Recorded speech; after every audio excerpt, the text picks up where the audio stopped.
Shalom, like to give all honor, and praises to Yahweh, Ba'ashem, Yahushua, Ba'ashem Rakakodash, like your double honors to our apostles and elders, great millstone. Salutations to all you sincere Aki and push this word across the four corners of the world. And the title of this lesson, The Hardest Walk Leads to the Greatest Destination. And that was a quote from Elder Apostle Gabar. He stated some time ago, but when he said that through the Spirit, it just stuck with me. Because this hard walk represents our different paths, our journeys, our missions, our goals, objectives, that we're walking into this faith, this truth. And while we're walking through this, as it says in the book of 2 Timothy, to endure hardness as a good soldier of Yahushua. And once you endure something, you're withstanding hardship, stress. You're persevering through the Spirit. But at the end of the day, you see the things that we have to go through on this side, it's going to be far more greater when we see that true kingdom of heaven, which represents that greater destination. And this is 1 Thessalonians 2:12, that you will walk worthy of Yahweh Ba'ashem Yahushua. And the word walk goes into to regulate one's life as a Hebrew. And worthy meaning to be honorable, having merit, pretty much to be valuable. And that's how Yahweh Ba'ashem Yahushua look at his hopeful elect, being honorable, because it's easy to do wickedness and follow the wicked standard in this society. But if you're walking with integrity, having some type of moral code, that proves that you're being different from the world. You're not trying to follow a multitude to do evil. So you're trying to walk worthy of Yahweh Ba'ashem Yahushua as much as you can through the Spirit. And it says, who have called you unto his kingdom and glory. So you think about the billions upon billions of Israelites in this world, and Yahweh Ba'ashem Yahushua had gave us that type of understanding to know his mysteries, his dark sayings and parables. As it says that we was called out of darkness into this marvelous light.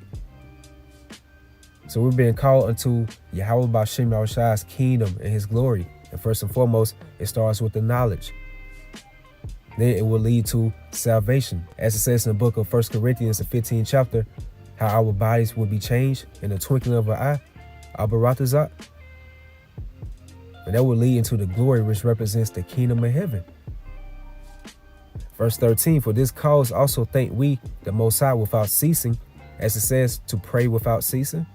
Because when ye received the word of Yahweh Ba'ashem Yahushua, when ye heard of us, ye received it not as the word of men, but as it is in truth, the word of Yahweh Ba'ashem Yahushua, which effectually worketh also in you that believe.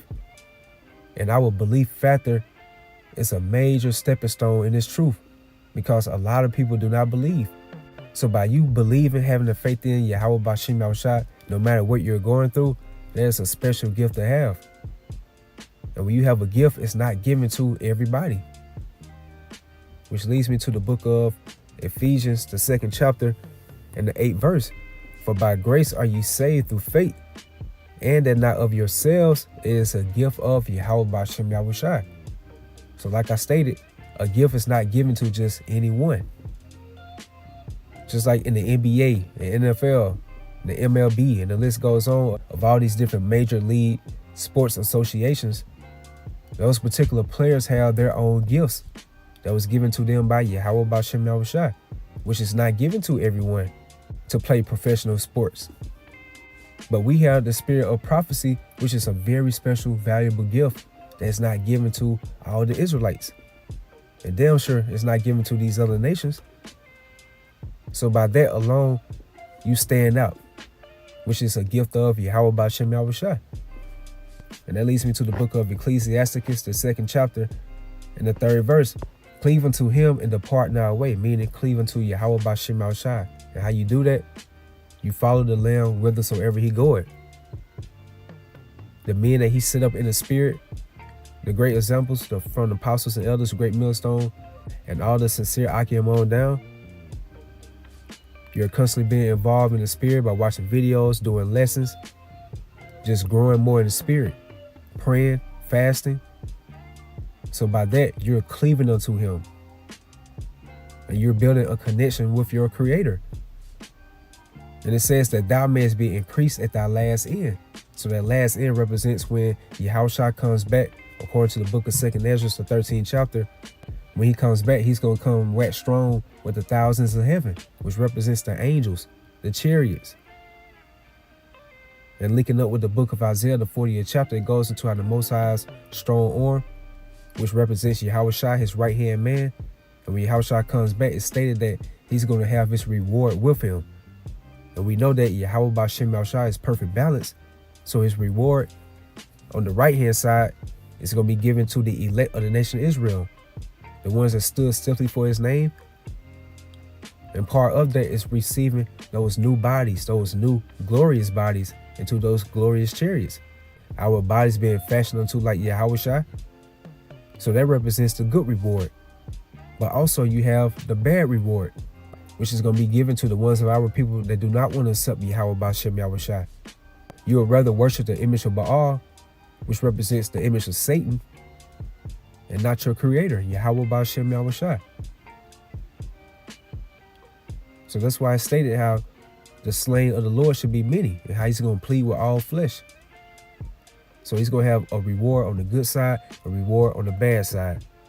So we want to be in that mindset of being increased at the last end, which represents the reward on the good side. Verse 4, whatsoever is brought upon thee, take cheerfully. So the things that we're going through right now, yeah, it hurts. It sucks. So just think about that ROI, that return of an investment, by you making that spiritual sacrifice, that spiritual investment, by sacrificing your youth, your time, your energy, your livelihood, and the list goes on. And to prove that, let's get 1 Thessalonians, the 3rd chapter, and the 1st verse. And as you see, it says, encouragement of Timothy's visit.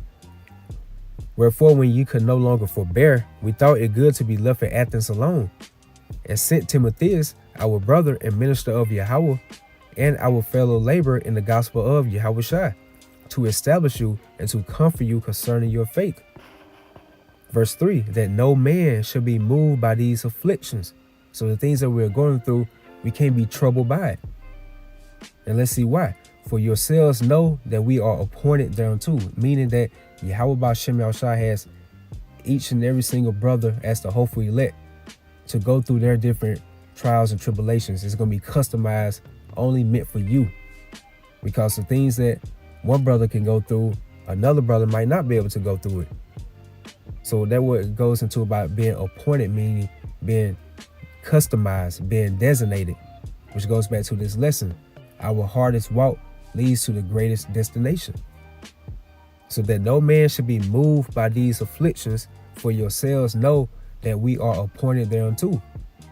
Linking right back up with Ecclesiastes, the 2nd chapter, and the 1st verse. My son, thou come to serve the Lord, prepare thy soul for temptation. So that means that we're going to be appointed unto these different afflictions. But at the same time, you can't be moved by it. Verse 4, for verily, when we were with you, we told you before that we should suffer tribulation, even as it came to pass, and ye know. So going right back to Ecclesiastes, the 2nd chapter, and start at verse 4. Whatsoever is brought upon thee, take cheerfully, and be patient with our change to a low estate. For gold is tried in the fire, and acceptable men in the furnace of adversity. Believe in him, and he will help thee. Order thy way aright, and trust in him. Linking up with Proverbs, the 3rd chapter. Trust in Yahweh B'Shem Yahushua with all thy heart, and lean not to thy own understanding. Verse 7, ye that fear the Lord, wait for his mercy, and go not aside, lest ye fall. Ye that fear the Lord, believe him, and your reward should not fail. And so that's why Yahushua stated himself in the book of Matthew, the 11th chapter, that our burden is light. You go to the word light, it goes into easy. You know how Jake say in the world, hey man, that's light. So that's how Yahushua talking to his friends, his servants, his elect. Like the things that you're going through, your different adversities, your trials, your tribulations, your sufferings, is light. Because you got to think about it and have that spiritual tunnel vision. The things that we're going through is just temporary. What we're working into in this ministry is leading to an everlasting kingdom that's never going to be taken down again.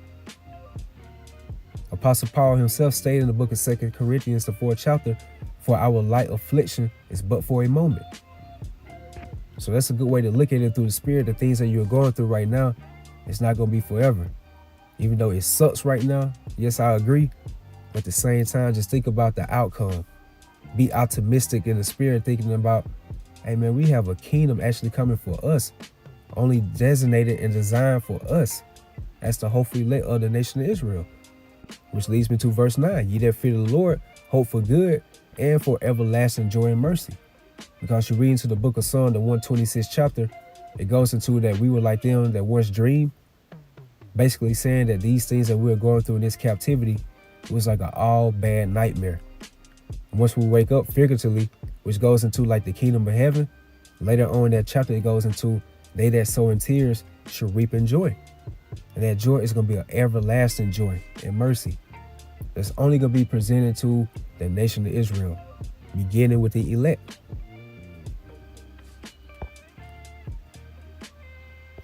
And this is Romans, the 8th chapter, the 17th verse. And if children, then heirs, heirs of Yahweh, and joint heirs with Yahweh Shai. So that's a partnership deal that we have with Yahweh Shai as the hopeful elect. And we endure these things until the end. Maintain our integrity. Do not be moved by these afflictions. If so be that we suffer with him. So we're going to have to suffer. And once you have to suffer, pray to Yahweh Shai. He gives you the spirit to be able to suffer.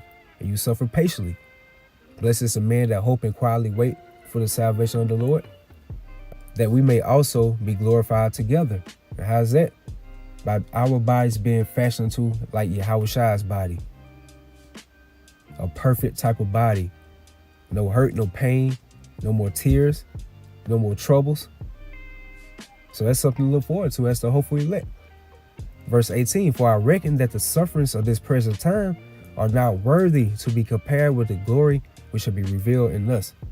Which goes right back to this lesson about our hardest walk leads to the greatest destination, which represents our trials, tribulations that we're going through in this walk, our paths, our missions, our objectives as the hopeful elect.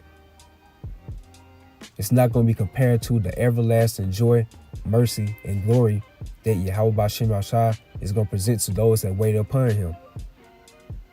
So Lord willing, with that, you all edified, you all stay strong, hang in there. Hey, Shalom.